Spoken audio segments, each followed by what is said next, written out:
सो भाई लोग, शाहिद कपूर की मच अवेटेड मूवी देवा आज सिनेमाघरों के अंदर रिलीज हो चुकी है और देखने के बाद मैं बोलूंगा कि ठीक है, लेकिन मेरी एक्सपेक्टेशंस इसको लेके थोड़ी ज्यादा थी, स्पेशली इसके प्रमोशनल मटेरियल को देखकर। पर मूवी उतना भी अच्छा नहीं है। पर भाई शाहिद कपूर क्या आदमी है यार, ये बंदा तो एक डिफरेंट लीग में खेल रहा है। और हाँ, डायरेक्टर रोशन एंड्रूज की भी बात करेंगे, तो यहाँ सभी चीजों के ऊपर बात करेंगे, लेकिन अब वीडियो को एंड तक जरूर देखना। पहले बिना स्पॉइलर देते हुए इसके स्टोरी के ऊपर बात करूँ तो स्टोरी है एक पुलिस वाले की जिसका नाम है देव आमरे, जिसको प्ले कर रहे हैं शाहिद कपूर, जो कि एक हायर लेवल का पुलिस ऑफिसर है, पर वो एकदम रॉ राउडी मेनियक टाइप का है और ऊपर से उसको एंगर इश्यूज भी हैं। एक दिन उसके करीबी को कोई पब्लिक में शूट कर देता है, तो अब देवा उस केस को सॉल्व करने में लग जाता है। वो सॉल्व कर भी लेता है, लेकिन तभी उसकी एक्सीडेंट हो जाती है और उसका मेमोरी लॉस हो जाता है। अब पिक्चर में क्या कुछ होता है, कैसे फिर से वो इस केस को सॉल्व करता है, उसके लिए आपको मूवी देखना होगा। सबसे पहले मूवी के सबसे बड़े हाईलाइट की बात करूं तो वो डेफिनेटली शाहिद कपूर है। बंदा पूरी पिक्चर में जितना मुझे याद है सिर्फ एक ही बार चिल्लाता है, उसके अलावा कभी भी नहीं चिल्लाता। लेकिन अगर कोई उसके साथ कुछ कर देता है तो वो जिस तरह से उसे घूर के देखता है, आप देख के समझ जाओगे कि भाई इसकी तो बुरी लगने वाली है। बंदा किसी से भी डरता नहीं है, अपने सीनियर से तो उसने दोस्ती कर रखी है, और कोई नेता कुछ बोल दे तो सीधा उसके घर में ही घुस जाता है। उसके ऊपर से क्या बॉडी लैंग्वेज थी शाहिद कपूर की, उसके एक लुक से ही आपकी फट के 4 हो जाएगी। और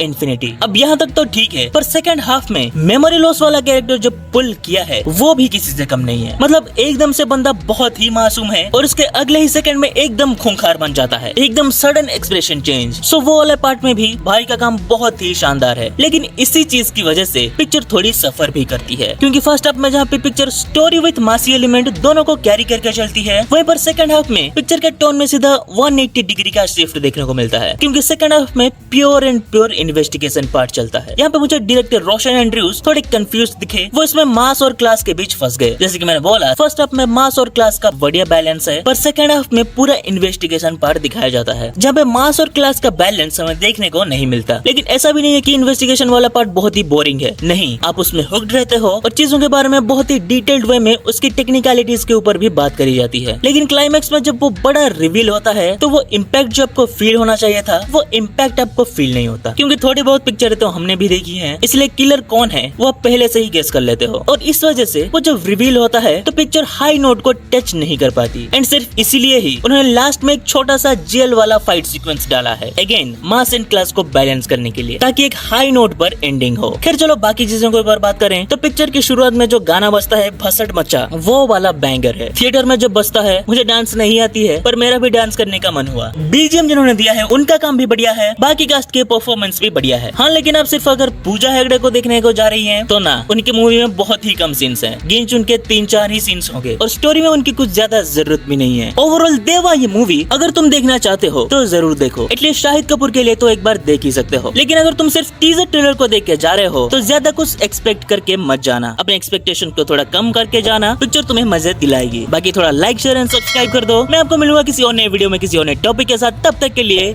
बाय।